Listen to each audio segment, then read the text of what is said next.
Deputy Speaker, on Friday evening at around about 7 o'clock West Australian time, when my farmers, my miners, my prospectors and small landholders were settling in for dinner and perhaps to watch a little bit of footy on the Friday evening, some of the best news that they've had in a very long time came through in the form of an article in the West Australian announcing that the West Australian Labor government, the Cook government, had done a spectacular backflip on the Aboriginal Cultural Heritage legislation. Now, Deputy Speaker, as a proud West Australian that I know you are, you'd be very well aware of this legislation and the sort of pain and uncertainty and grief that it was inflicting on the West Australian community.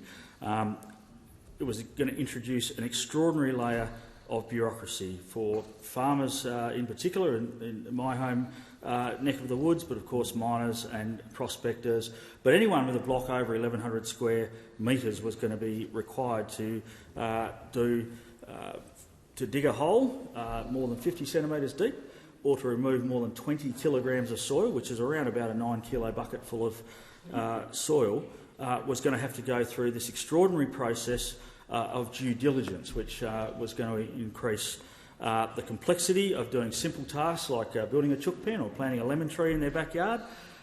It was going to make running a farm almost impossible, where you get up in the morning and, depending on the weather, you might say, today we're going to go and repair that fence that's needing a bit of work.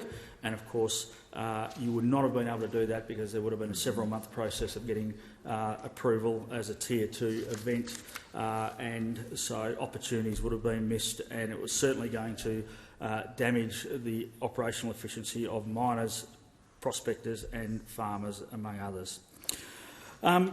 So there were many sceptical people about the reasons why the WA government have backflipped on the Voice. Within seconds of that article going up, many of the commenters were pointing out that the Voice in West Australia has been travelling very badly. People are speculating that the vote may well be have a 3 in front of it. In my electorate, I wouldn't be surprised if it has a 2 in front of it. And many people were blaming the Aboriginal Cultural Heritage Act for this very poor receival of the Voice in West Australia. So that's yet to be seen. We'll see whether that is actually the case, and we'll see how genuine the Premier, Mr Cook, is. Remember, Mr Speaker, that when the Leader of the Opposition in West Australia, Shane Love, suggested just 6 weeks ago to Mr Cook that the implementation of this legislation be delayed for 6 months, just delayed, not scrapped, as they have now done, Mr Cook rolled out the old Paul Keating favourite, the old dog returning to their vomit quote. He accused Shane Love of dog whistling to calls of racism from his C-grade backbench. Now, Mr Speaker, it's yet to be seen just how genuine Mr Cook is about rectifying this terrible legislation that they've introduced. But one thing that he could do in the short term to assure West Australian growers, miners, prospectors and others that he is genuine is to perhaps sack his minister, Mr Buti. Now, Mr Buti has shown industrial strength incompetence throughout this process. We've had hundreds, if not thousands, of people turn up to information sessions to explain just how this was going to impact their businesses. We've had 650 farmers turn up to a public meeting in Katanning to express their dismay.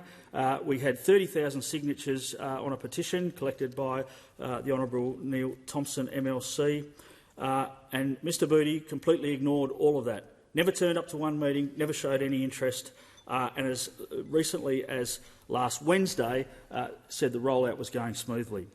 So Mr Cook could show some good faith to the productive workers of West Australia to sack his minister, because to suggest that he is in any way, shape or form suitable to review and implement some more workable legislation is a complete and utter fallacy. Now, one very last suggestion for the Premier, very quickly in my last few seconds, is if it is indeed that the federal government lent on him to backflip on this, then he should be leaning on them to backflip on live exports. Time has expired.